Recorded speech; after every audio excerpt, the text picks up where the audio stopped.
Politica all the way. Politica all the way. Politica all the way. Alright, Luzon, Visayas, and Mindanao, and those watching all over the world, magandang buhay po sa inyo lahat. Ito po ang Politika All the Way. And of course, I'm Jojo A. And I'm very excited as always sa ating programa. Lalong-lalo na ngayon because our guest po we go back a long way, no? Dami kong mga kaibigan nung araw pa na nakakasama ko lang sa gimikan, sa tugtugan. But sa totoo lang, they're actually starting off their careers at the time, no? Both in politics, in law, and music. Ito, combination of all, no? Siya. He is a political blogger now, a political analyst, a very good one at that. He's also a very good musician. Boom, boom, boom, boom, boom. No? More than anything else, he is an accomplished lawyer. He is called the rockstar lawyer. Ayan.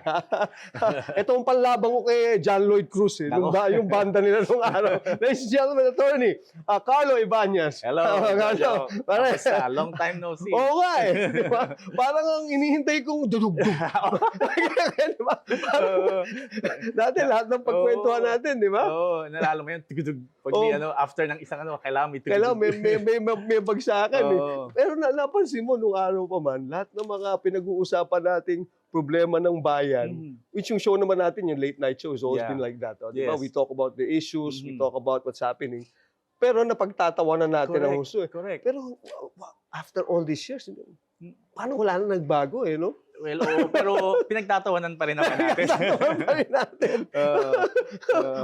Parang ganun pa rin, di ba?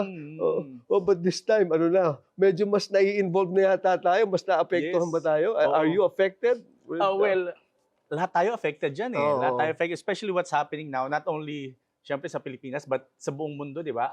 Affected talaga ang everyday life natin eh. Kaya hindi mo pwedeng sabihin, everyone is affected talaga. That's right.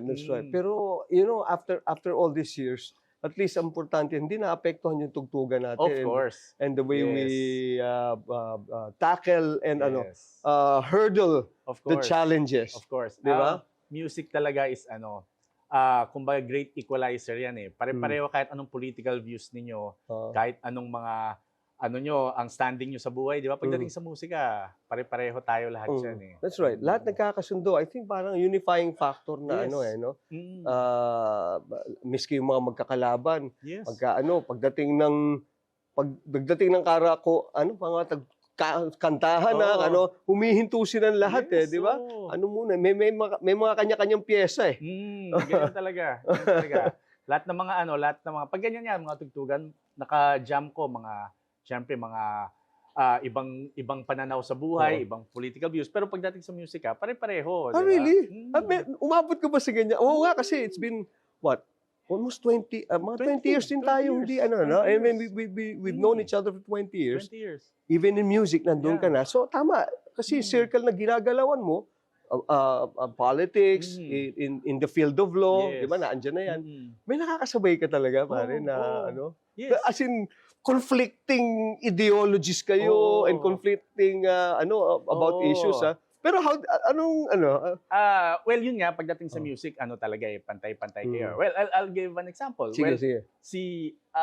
Matinding balita ngayon, si prosecutor Kilala, di ba? Si prosecutor Kilala. Nakasama ko yan kasi, he's also a comedian. Okay. Tapos nag-show kami, comedy and music magkasama. So walang politics pagdating doon.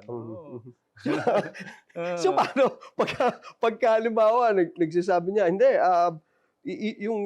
yung small talk moments yung grupo lang ganito. Well, iiwasan nyo mag-usap ng politics pag gano'n. Para walang syempre medyo nagkakainitan ng dugo pagdating sa musika lang, comedy. Musika lang, comedy minsan pala nagkakasama-sama rin kayo sa ganyan. Yes. Pero prior to that, buti, kasi meron naman ako mga kaibigan minsan, sinasabihan lang dyan, So, yung kasama si ganyan eh.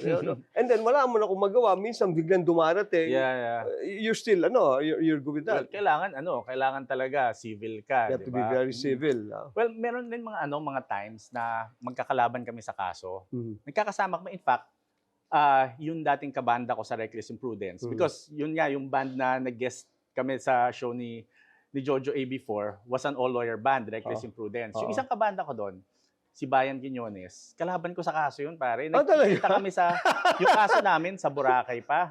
Nagkikita kami sa Antique pala, sa Antique, kita kami. Yung mga tao, sabi nila, kala namin magsusuntukan na kayo kasi magkaaway talaga kami. Tapos doon, magkasama kami pupunta sa Boracay.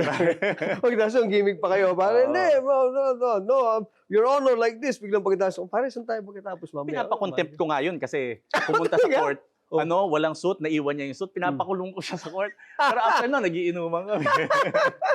Hindi, talaga music is a unifying Of course, factor. yes, correct. I wish it could happen talaga in hardcore politics, Yeah. no? And kasi kaya kung iisipin mo anong magandang tugtugan para to bring back Sarah and the president. Oo nga, no? Maganda siguro, yung mga parang We Are the World, gano'n, di ba? There was a time tayo ay magkasama, di ba? Pero let's talk about the of VP Sara. Of Kasi course. yan ang Yeah. pinag-uusapan ngayon, Carlo, no? Attorney na ang pinaka issue of the day is one which is to me it's very funny because ang daming binato sa kanya ni Ramil Madriaga. But the thing that irked her the most, no, is yung part na where si Ramil declared that, as short of saying she's a dumb student, and there has to be outside forces or ano Correct. pa, talagang yung kumbaga padrino system just so she'll graduate or she'll have good grades or ganyan, di ba? Oo, ang sinabi ni Madriaga noon, yun nga si prosecutor kilala daw ang nagtulong sa kanya na makapasa ng law school, di ba? Tapos of all the statements na binigay ni Madriaga during the Congress impeachment proceedings, doon siya nag-focus, di ba? Excuse me. Ang sabi niya, parang of everything that was said, doon daw siya na-hurt that someone has to help him through law school, di ba? And agree ako medyo funny talaga siya kasi ang daming mga important issues that as a vice president, she should have answered, no? Confidential funds, sobrang laking issue niyan, confidential funds. And that's accountability talaga. As a vice president, she has to be accountable. Yung fact na magkakilala daw sila ni Madriaga, may mga pictures, di ba? Hindi niya hindi niya nirefute yun. Ang nirefute niya, yung sa law school lang. Right. Di ba? So bakit? Ang analysis ko diyan, hindi niya masagot yung mga ibang issues. Ang pwede lang niya sagutin yung law school na issue niya. Kaya doon siya nag-focus.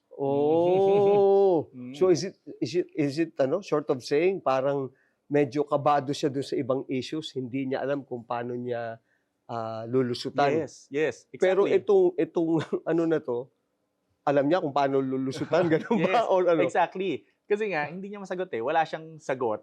Or siguro hindi pa siya nakakapag-confer with her lawyers kung paano sasagutin yon. Kasi kahit pag sinagot niya yon, of course may consequences yan, legal yan, di ba? It can be taken against her. So hindi niya alam kung paano niya sasagutin. Whereas law school, medyo madali i-refute ang law school. And in fact, wala naman kasing makaka-verify doon sa law school whether tinulungan ka nga or hindi eh. So I think that's the reason. Sige nga, isa-isahin nga natin yun. Anyway, yung mga nanonood naman sa atin wants to find out the issue and yung actual na pwedeng mangyari behind the most controversial thing na nilatag sa kanya ni Madriaga, which he focused on yung grades niya. Yes, okay. How does it work? What are the 1, 2, 3? Ito ang dapat nangyari, ito ang dapat niyang inisip. Okay. Ganon. Okay. Well, yun nga, sabi ko, ang pinaka matinding allegation is the confidential funds. Diba? Confidential funds saying that we thought dati yung 124 million was spent in 11 days. Yun nakakala natin. Sabi ni Ramil Madriaga, mali daw yun. 24 hours daw na wala yung 124 24 million. Oo. 24 hours lang nawala Oo. yung 100 plus million na yun. Oo, dinistribute daw niya. Sabi niya, dinala niya sa kung saan-saan, binigay niya yung yung 124. So, that's a very grave allegation, di ba? That's right. Oo. In law there is a doctrine that if you kept silent, if you should have refuted it, that's an admission, no? Although syempre si Sarah wala pa naman siya sa court, hindi naman siya umattend, di ba? Right.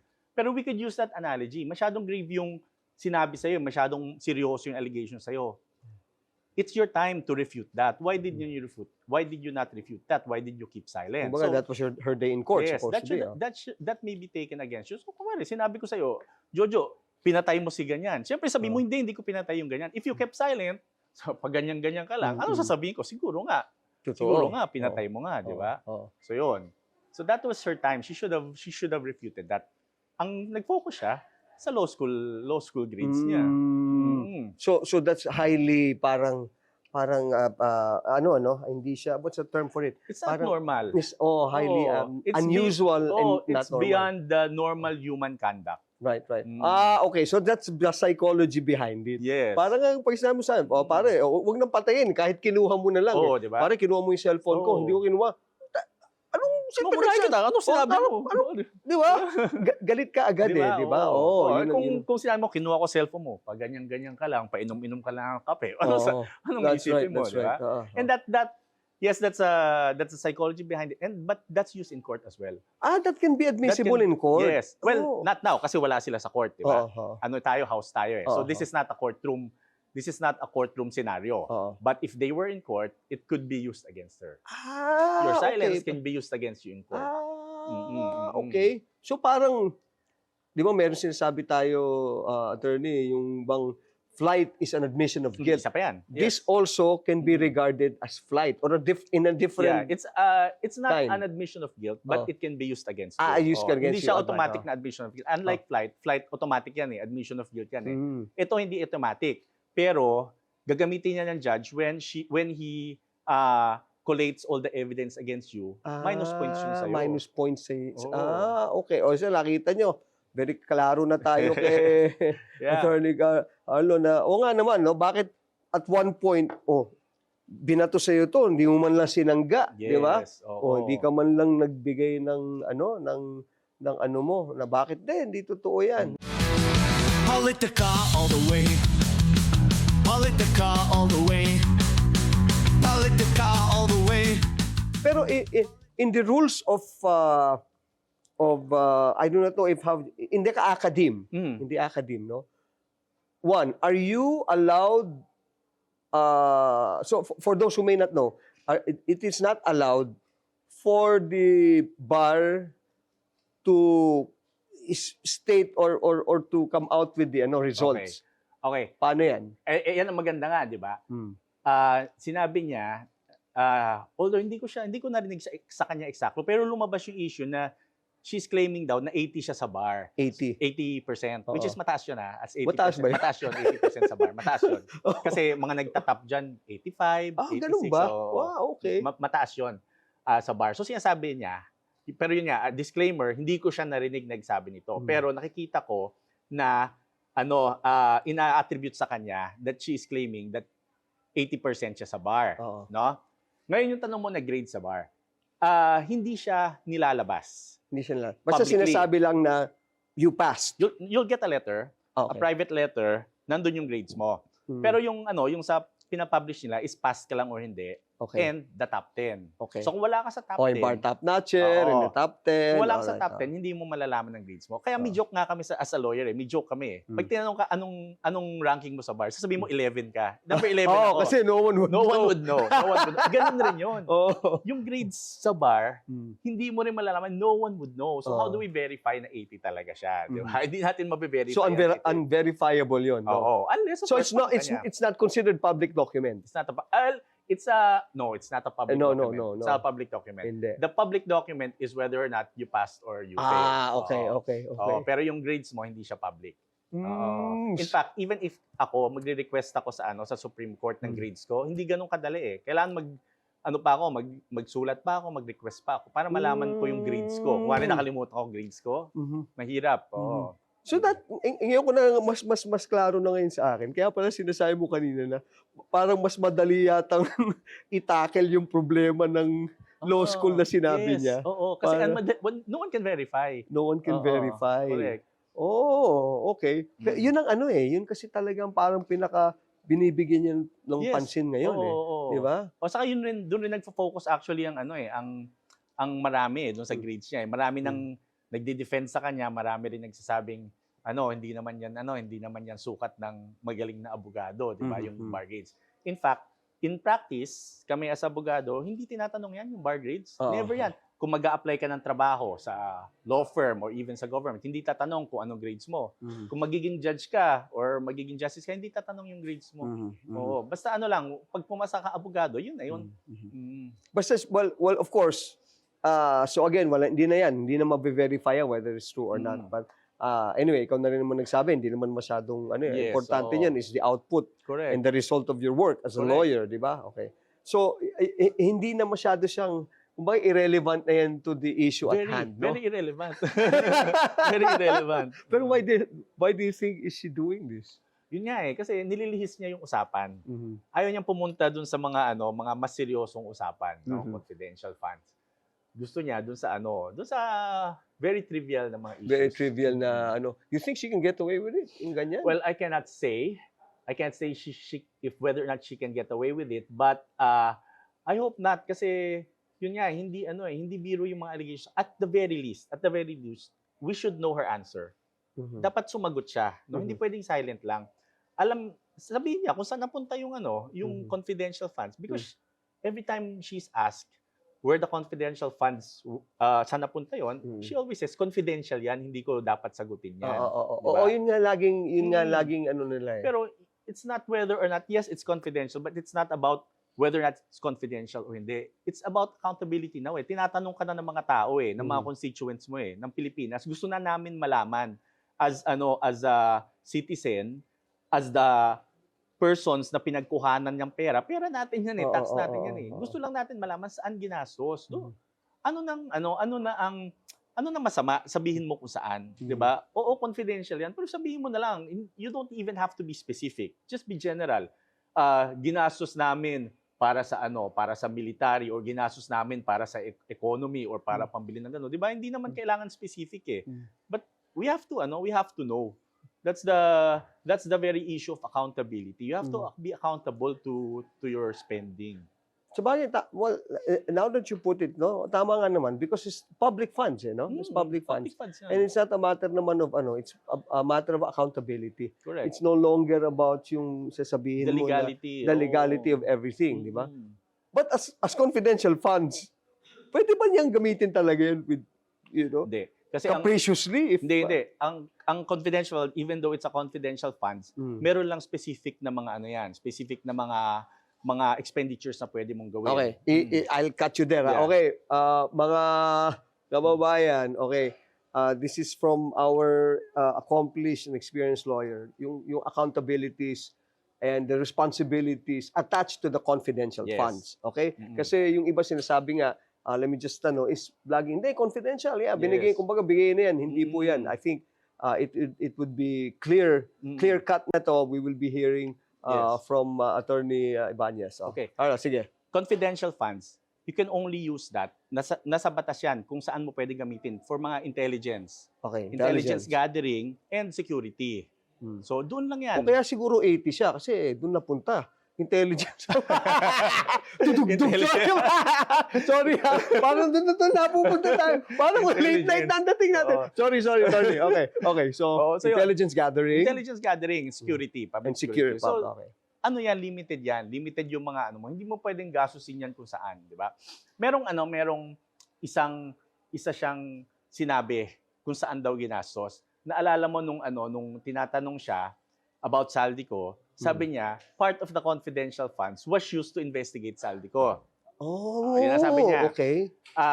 Which for me is medyo hindi ka panipaniwala.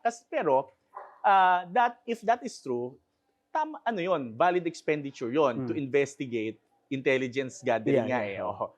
Kaya doon niya sinabi. Pero, ang inisip ko, ano namang gagastusin mo para imbestigahan si Saldico? Bakit ka gagastos ng milyon-milyon para imbestigahan ng isang congressman, di ba? Right. Anong ginastos mo? Bumili ka ba ng mga ano yan? Mga high-tech na High-tech mga equipment, material, di ba? oo. So yun. That is our only time na sinabi niya kung saan ginastos ang ano. Okay, but hindi ba yun attorney, like yung katulad niya sinabi mo na kailangan sa intelligence ay which is na wala namang equipment na nabili or something, di ba? Okay, pwede bang bumili ng equipment using intelligence funds? Pwede. Pwede. Kung gagamitin mo for intelligence. Oo. Pero so ibig sabihin nun, meron dapat Resibo. na resibo. Resibo, yes. Oo. Yun nga, kailangan yan ha. Isa yan sa mga folly or sa mga hindi naiintindihan ng tao. Akala nila pag confidential funds, hindi mo na kailangan ng proof. That's wrong. Kailangan mo pa rin ng proof diyan. Mga resibo ganyan. Although sabi sa batas, hindi mo kailangan i-publicize. Pero yung mga tao na involved diyan, like the COA, dapat ipapakita mo sa kanila yan. No? So meron lang mga pagpapakitaan and there still has to be proof nung expenditure. What is the COA doing about this now, di ba? Well, di ba sabi ng COA, kailangan daw isole. Yun na bang ng confidential funds yun. Confidential funds yun. Malaki siya. Yung numbers niya, pinapa-return ng COA. So plus 75 million before. And yun nga, if I'm not mistaken, it's around 400 million. So, more than 400 million pinapasoli sa kanya. Nakalula yun. COA na nagsabi niyan. COA na nagsabi na kailangan mo isoli. Oo. So, may nagsasabi na pwede pa daw niyang i-appeal. Mali po yun. Hindi niya pwedeng i-appeal. Technically, hindi niya pwedeng i-appeal because that's not an appealable case, yung finding ng COA. Although, she can go to the Supreme Court under certiorari pag merong grave abuse of discretion. That's a special action sa Supreme Court. But that's not an appeal. Hindi siya pwedeng sabing appeal. So, technically speaking, final na yung finding na yon. She has to comply. She has to comply, give back the 475 million thereabouts. 788, parang ganun. I think 488. Actually, just the mere fact na nasabihan ka na nawawala ng 400, huwag mo na kwentuhan na lang, kahit 10 million na lang, nawawala, parang, di ba? Tapos, na-certified na, totoo na to, kailangan balik mo. Politica all the way. Politica all the way. Politica all the way. What can you say about, Carlo? Ito nangyayari na, Attorney, daming nagsasabi na in spite of all this that are coming out and backed up by evidence and validation from different organizations at saka offices ng government na sinasabi, ito na nga yung confidential funds, ito na nga yung dapat ibalik, ito na yung mga maling ginawa ni VP Sara. Bakit yung mga sinatawag nating supposed to be supporters niya are still, they're still, supportive pa rin. Well, supportive pa rin. Na bumababa na daw yung rating niya. Bumababa na daw yung rating ni Sara. In fact, tumaas daw ang rating ni BBM, tumaas daw ang rating ni Leni Robredo. So, what you said is right, but not to the extent na sobra na. Medyo bumababa na rin siya. Ibig sabihin, there are people who are affected about this, di ba? May mga supporters siya na nagbibitaw na rin. But still, marami pa rin mga diehard na Sara supporters. And that's very sad. Kasi nga, may mga nakita ko in interview sa kalsada, tatanong, sino iboboto mo sa 2028? Si Sara Duterte. Anong paborito mong nagawa ni Sara Duterte? Wala silang masabi, di ba? So, it's very sad that even after everything, meron pa rin mga tao that's supporting Sara Duterte. No? However, I am very, very hopeful kasi nga, bumababa yung bumababa yung kanyang popularity and tumataas yung popularity ng iba. And I'm very hopeful na sana sa 2028, medyo, matalino na yung mga voters natin. Yung kaya, meron nga daw, ewan kung chismis yan, na may nagpadala lang sa akin, na na meron daw lumabas na internal memo na telling the supposed to be the solid DDS, yung grupo nila, not to watch anymore and to read mga mainstream media. Kasi mainstream media, binabaliktad na, ang narrative na is bababa na siya ng pababa or something. And ako naman, from my end, parang medyo, kasi I always, friends, alam niyo naman ako, I try to be apolitical, no? Pero when I analyze naman this one, attorney, why would you even try to field another candidate from your family kung hindi medyo Yes. rocky and shady na yung Correct. di ba? Kasi si Baste, Yeah. Basta yung Padilla yun na di ba? Yung nachichismis. binibiro ka lang, Baste and Padilla, pag na BP, tataas yung BP mo pag ano ba? Oo nga. Oo. Oo. Yun nga, yung filtering yung social media, mali yun kasi dapat mas informed ng tao, di ba? You want informed voters. Kung iboboto ka ng tao, gusto mo, alam nila bakit ka iboboto, di ba? You don't want ignorant voters. Iboboto ka dahil hindi nila alam yung nangyayari. You should not want that. Kailangan yung mga voters mo, informed. So you should not filter kung ano yung makikita. Dapat panuurin nila lahat ng mga pro and against dun sa mga kandidato nila. Right. Have you had a chance to talk to any of kasi you're in the of course you're in the loop already ng grupo-grupo na yung na yan. Have you had a chance to talk to any one of those people close to the Vice President? Yeah, oo, meron naman. When you talk about these things, what do you talk about? Well, talaga nila, ang in their mind, talaga persecuted daw si Persecuted. That's yung kanilang perception talaga. Pero yun nga, even with all this evidence na hindi naman persecution, it's proceedings. It's impeachment proceedings. Ebidensya nga yan. It's about evidence, di ba? So I think they should welcome yung mga proceedings na to, welcome evidence, and i-weigh nila based dun sa mga evidence talaga. Actually, everybody wants everybody wants and they declare they want their day in court, di ba? May kasabihan nga tayo. Give me my day in court. Let me present the against these allegations, yung mga evidence. Pero parang doon nga ako nagtataka na kasi ako sabihin mo sa akin na ganyan. Hindi, sige, korte, sige, di doon. And I remember, which is something admirable with the Vice President, no? Naalala ko, sabi rin ni VP Sara, i-present nyo, tapos I'll see you in court. Sinabi niya na yun Yes. Kaya, that's during the first impeachment, di ba? Sabi niya sa first impeachment that di siya bigyan due process. In fact, that's the reason bakit na-dismiss yung unang impeachment last year. Kasi hindi daw siya nagibigyan due process. Due process is going to court, presenting your evidence.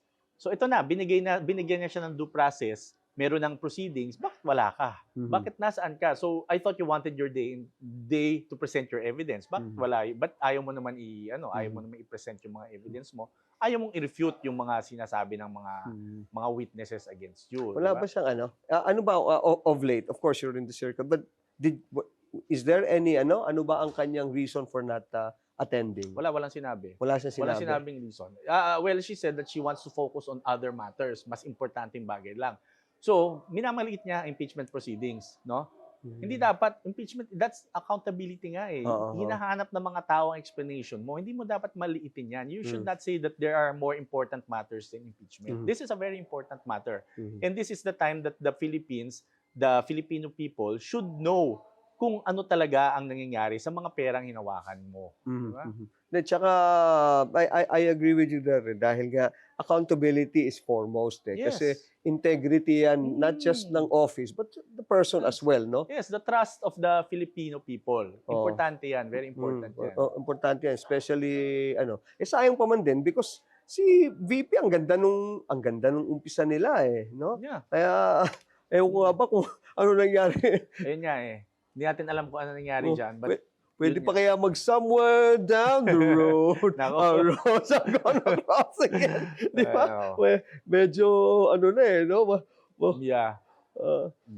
Nangyari. Well, anyway, let's talk about kasi you're very vocal. Alam mo, Carlo, noon pa, nag-ano na ako. Sabi ko, nagsasalita ka about law, and then you put in your, your 10 cents or 10 cents worth on Mm. and then tutug-tug-tug Yeah. ka. Sabi ko, ang ganda ng mga balot ni Atty. Cano. Ayos to eh. Number 1 liker mo rin ako Nice. sa mga Salamat. Ang dami ring mga galit. No, sa ilalim, no? Oo. Ano ba? Yung iba nga doon, totoo bang, ano to, abogado ka ba talaga? Alam mo naman, Oo, mga, yeah. di ba? How do you handle this? Because now, Yeah. you have crossed over, I mean, a lot of people have crossed over from something to being a political analyst, vlogger, ganyan. But how do you handle these things? I try, well, I don't let them affect me. In fact, bihira na ako nagbabasa ng mga comments. Bihira talaga? na. Oo. Oo. Well, I try as much as I can, pero unang-una, ang dami. Sobrang dami. Pero pangalawa, ayoko nga maapektuhan. So, hindi ko nababasa lahat. And even if may mabasa ako na medyo nakakainis, nakakagalit, hindi ko na siya pinapansin. Hindi mo na pinapansin. Oo. I think that's the way to go talaga. Kaya talaga ganun eh. Hindi ka talaga dapat magpa-apekto. Oh. Ang dami diyan, ang daming mga kilala ko mga ibang mga vloggers, medyo naapektuhan sila, ganyan. Sinasabi ko, huwag kayong magpa-apekto. Ang dami nga mga pumapatol nakikipag-away pa. Haba-haba. Sabi ko, may oras pa kayo dyan.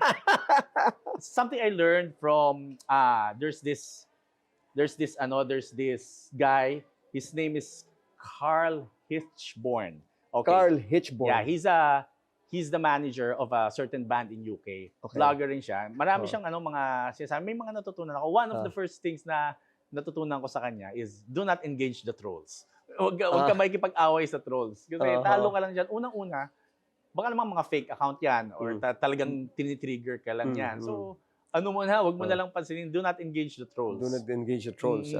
Treat them as fans trolls. na lang, as trolls. So, rage baiting lang. Yeah, The kids now, that's what they use, rage baiting. Kasi minsan nakakaano nga naman, when titignan mo, lagi ko na mention yan. Minsan pag merong, every so often, may makikita ka, tapos makikita mo, nagtatrabaho sa Krusty Krab, Krusty di ba? Krab, di ba? Tapos Ateneo graduate, Harvard, Ang dami, di ba? Mga ganun. Oo. Kasi tayo, lalo ka, banda-banda rin tayo nung asanay tayo ng, problema mo, sige, tapusin ka ng tugtugan Oo, dito, di ba? tapos nakita tayo sa labas. Mm. Hindi, ganun na Wala. labanan eh. But they think they have immunity because yung wall ng internet. Hindi mo sila ma-identify di ba? Oo. Tapos ang dami diyan, mga dami accounts, di ba? Huwag na lang, sayang lang oras mo diyan pag pinapatulan mo yung mga yan. Although every now and then, pag medyo nasa mood ako, minsan sumasagot ako sa kanila. Minsan masarap rin pagtripan minsan eh. Tripping Pero na lang sa minsan lang ayun yan. natin, ano? Itong na-experience natin ngayon na crisis, with, what do you think should the president do? Kasi there are several advice that he's getting, tanggalin yung excise tax and all these things. What is the most practical thing to do? I think, from the law point of view?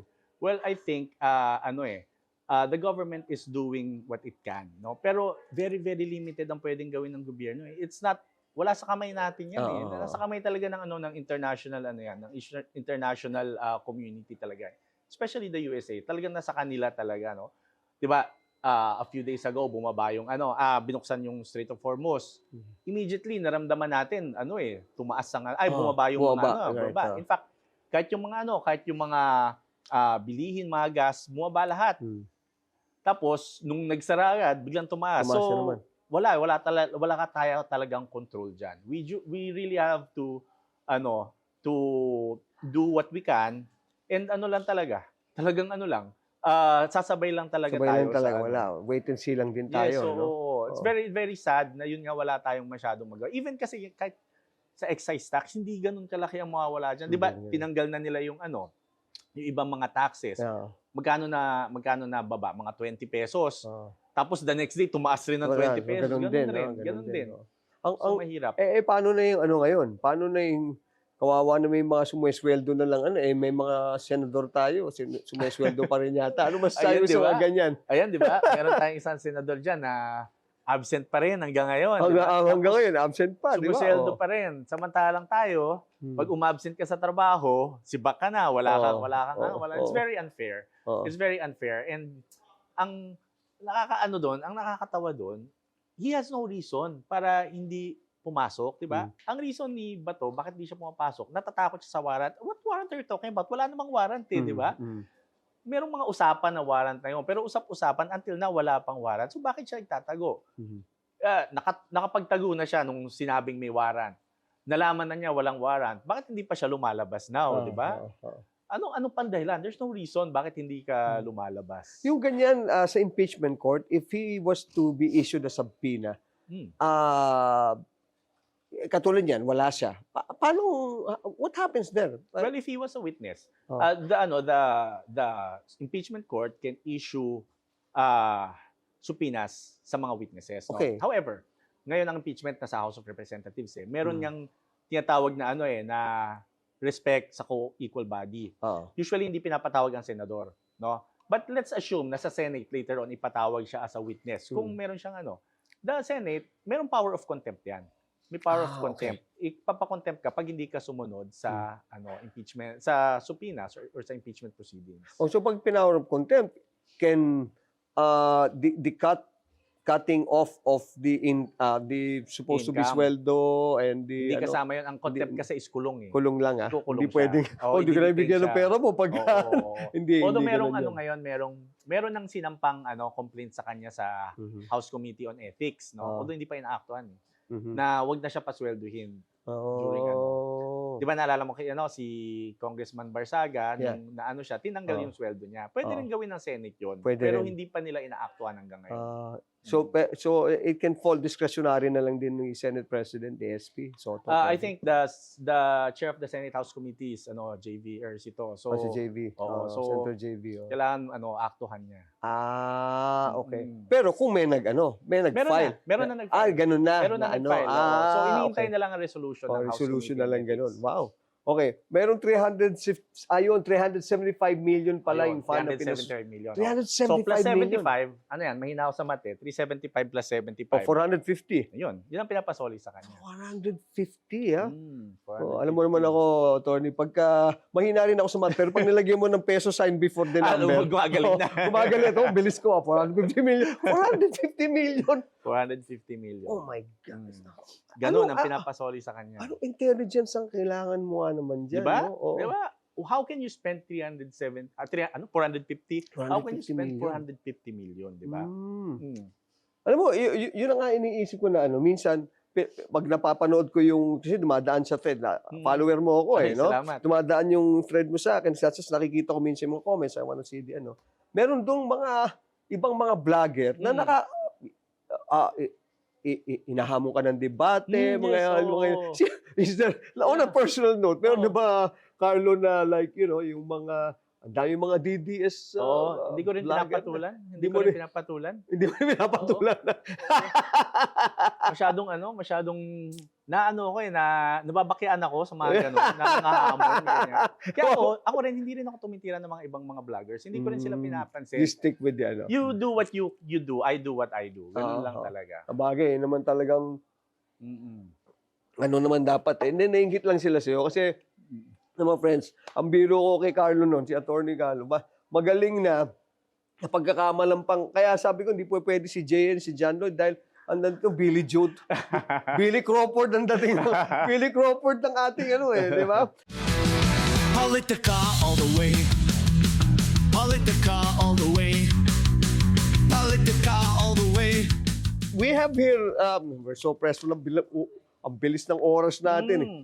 Okay, meron tayo ditong name drop. Name drop. Name drop tayo dito, Carlo, ha.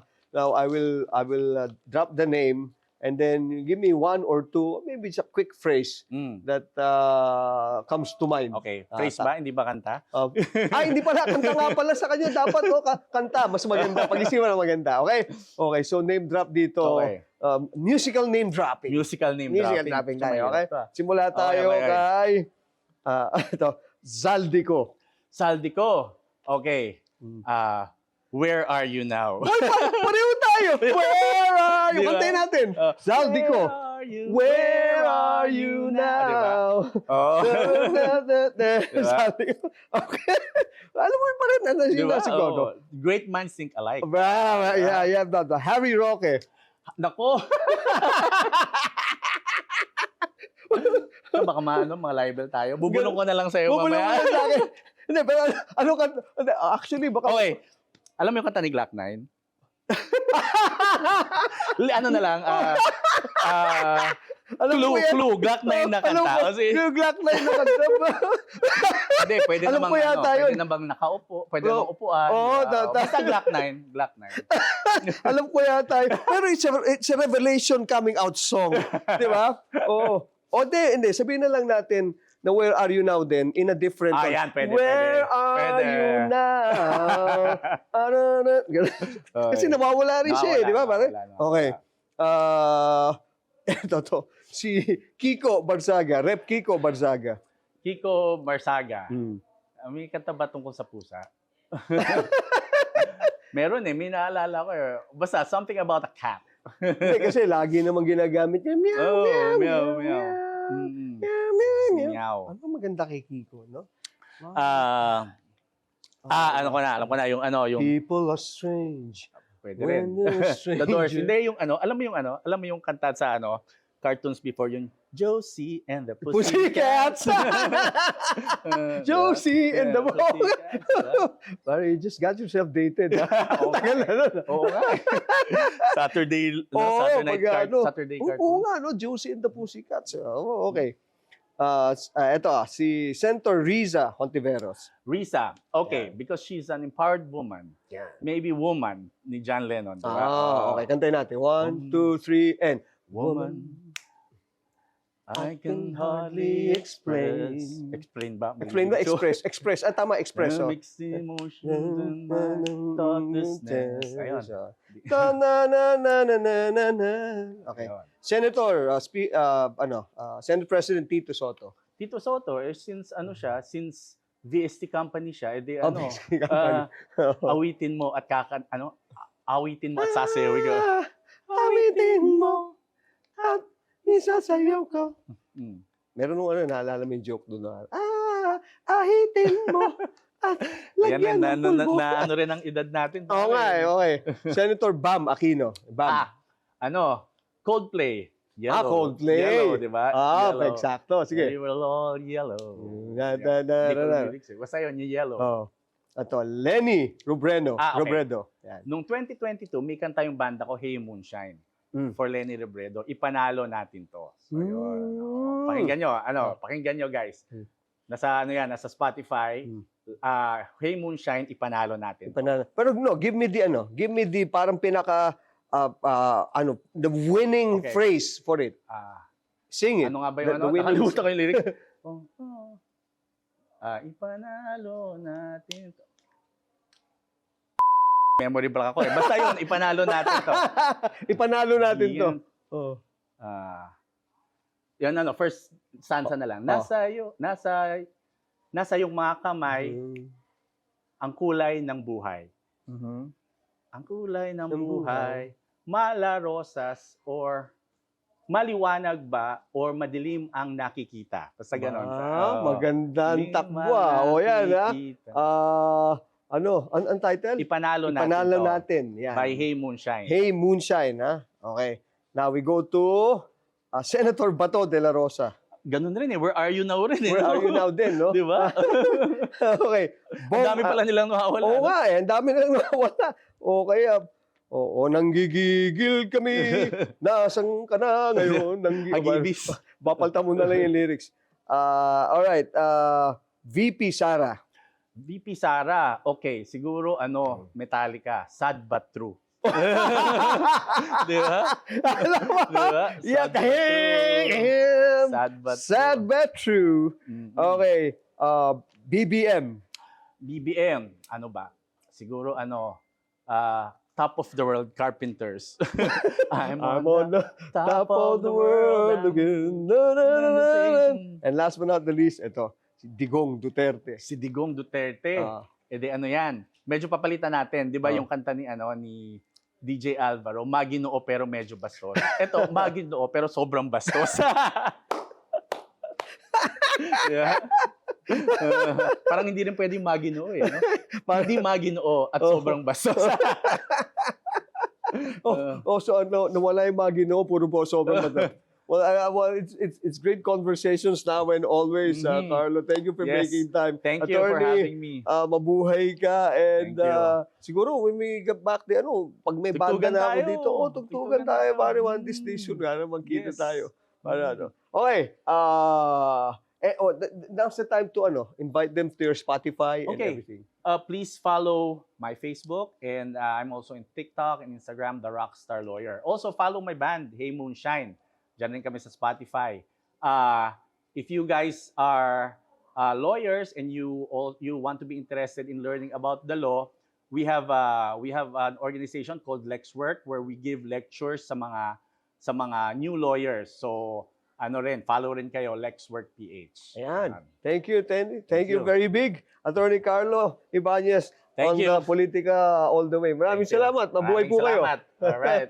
Politica all the way. Okay, thank you very much again, Attorney Carlo Ibanez. A bit of recap, sabi po ni Carlo, ang issue daw po na dapat harapin ni VP Sara is yung accountability of public funds at saka yung kanyang confidential funds issue and controversy at hindi po yung bar exam grades. No? Number 2, yung oil crisis po na nangyayari at nararamdaman natin ngayon is beyond us. Wala pong control ang government natin over this. So, international po talaga ang labanan dyan. Hindi tayo kasama. And last but not the least, sabi po ni Attorney Carlo na sa 2028 daw, ang kanyang wish, sana maging matalino na ang ating mga botante. Alright, so again, thank you. Diyan po nagtatapos ang Politika All the Way. Tandaan po natin, diskusyon po lamang, hindi away. Opinyon, hindi personalan. This is Jojo A. Peace and love. Politica all the way. Politica